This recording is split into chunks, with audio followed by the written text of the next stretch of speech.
Bonjour à tous. Bienvenue sur Mémoire des célébrités, la seule chaîne où l'on éteint les projecteurs pour vous parler de ce qui se passe quand les caméras s'arrêtent, quand les héros du grand écran rentrent chez eux, fermant la porte, et pleurent comme des enfants.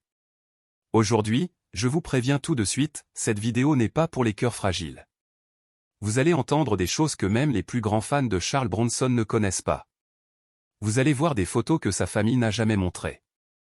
Et vous allez comprendre pourquoi, quand il est mort, il a emporté dans sa tombe une canne, avec les cendres de la femme qu'il aimait plus que tout au monde. Alors prenez un mouchoir, éteignez la lumière, et laissez-moi vous raconter l'histoire d'amour la plus douloureuse, la plus belle et la plus tragique d'Hollywood.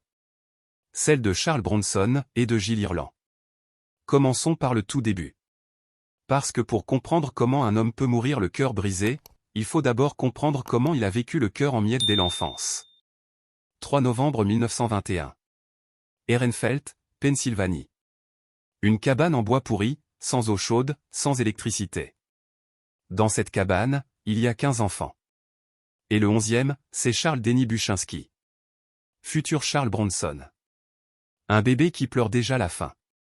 Son père, Walter, est mineur. Un homme dur, alcoolique, qui rentre du fond noir comme l'enfer et comme sur tout ce qui bouge. Sa mère, Marie, lituanienne, ne parle presque pas anglais. Elle coud, elle prie, elle pleure. Chez eux, on parle lituanien, russe, un peu polonais. L'anglais?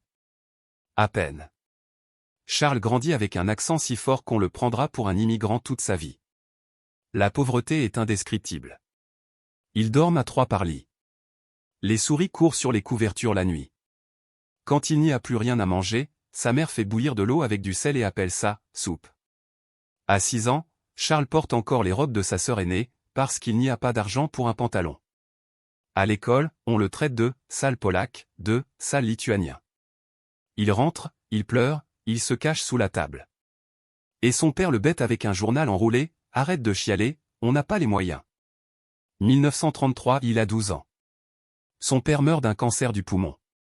La maladie des mineurs. La famille explose.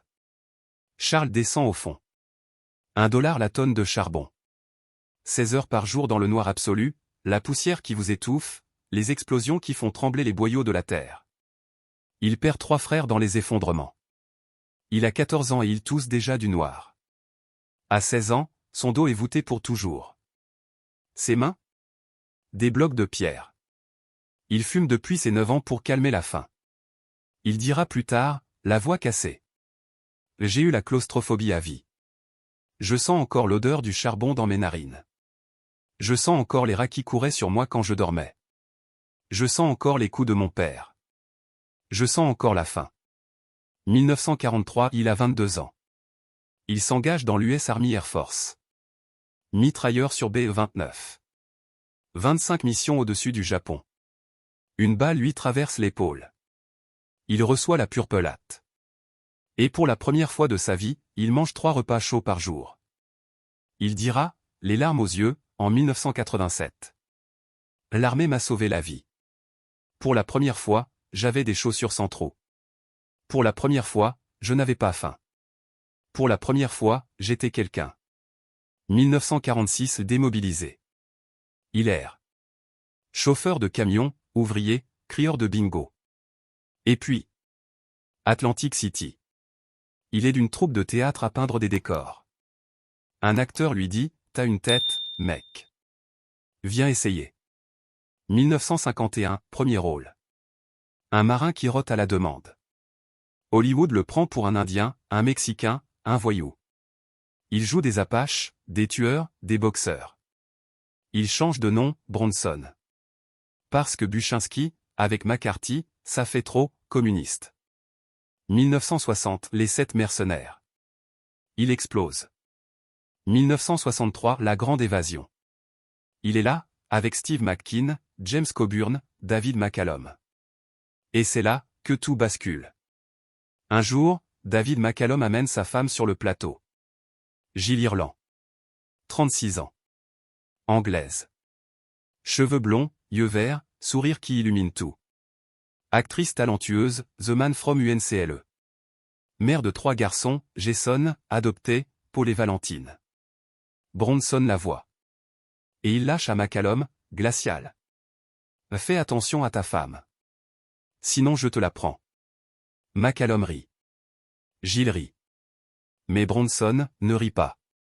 1965, Bronson divorce d'Harriet, sa première femme. 18 ans de mariage. 2 enfants. 1967, Gilles divorce de David. 5 octobre 1968. Las Vegas. Charles Bronson et Jill Ireland se marient. Et là, l'impossible arrive. David McCallum et Charles deviennent amis. Vraiment amis. Ils élèvent les enfants ensemble. Jason appelle Bronson « Papa Charlie ». Ils partagent Noël, les anniversaires, les vacances. 16 films ensemble. Bronson exige « Si Gilles n'est pas dans le film, je ne signe pas ».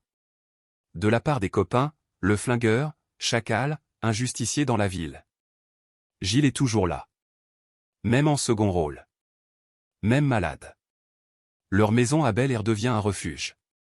Chevaux, chiens, enfants qui courent partout. Gilles adoucit le monstre. Elle l'appelle « Charlie mon ours ». Lui, elle est ma lumière. Sans elle, je suis rien. Et puis. 1984. Gilles sent une boule au sein. Cancer. Métastase rapide. Elle se bat 6 ans. Mastectomie. Chimio. Radiothérapie. Elle perd ses cheveux. Elle perd 20 kilos.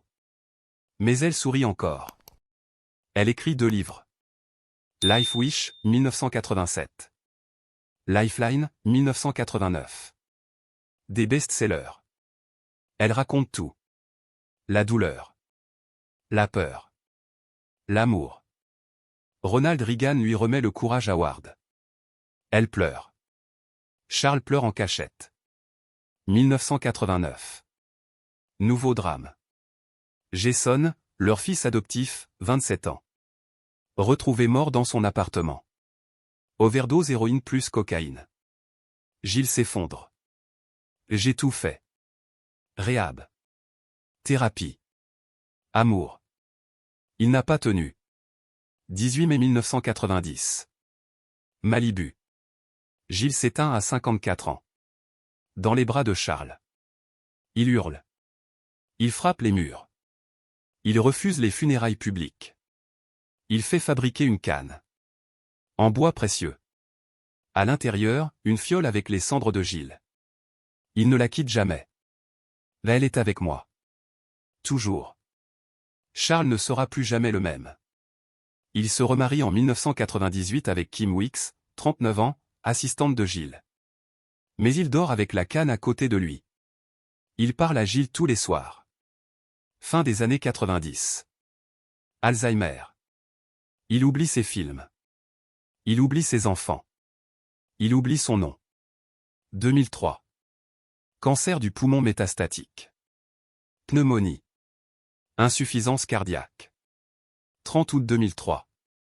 Cédar Ciné. Charles Bronson s'éteint à 81 ans. Enterré au cimetière de Brownsville, Vermont. Avec sa canne. Avec Gilles. Kim. Il est parti rejoindre sa Gilles. Il n'a jamais vécu sans elle. Même mort, il l'a emmenée avec lui. Voilà. C'est l'histoire d'un homme qui a survécu à la misère, à la guerre, à Hollywood. Mais qui n'a pas survécu à la perte de la femme qu'il aimait. Un homme qui a porté les cendres de son amour jusqu'à son dernier souffle. Alors oui. Charles Bronson est mort tragiquement. Mais Jill Ireland est morte encore plus tragiquement. Parce qu'elle est morte en sachant qu'elle laissait derrière elle l'homme qu'il aimait plus que tout. Et qui ne vivrait plus jamais sans elle. Dites-moi dans les commentaires, les larmes aux yeux. Avez-vous déjà vu un amour aussi fort? Et pensez-vous que quelques paris sont enfin réunis? Je lis tous vos messages. Les plus émouvants seront épinglés. Si cette histoire vous a brisé le cœur, laissez un cœur. Ça me touche plus que vous ne l'imaginez. Likez, abonnez-vous, activez la cloche. Parce que la prochaine histoire va vous détruire encore plus. À très bientôt, sur Mémoire des célébrités, où même les justiciers finissent par raccrocher le flingue, et par rejoindre l'amour de leur vie.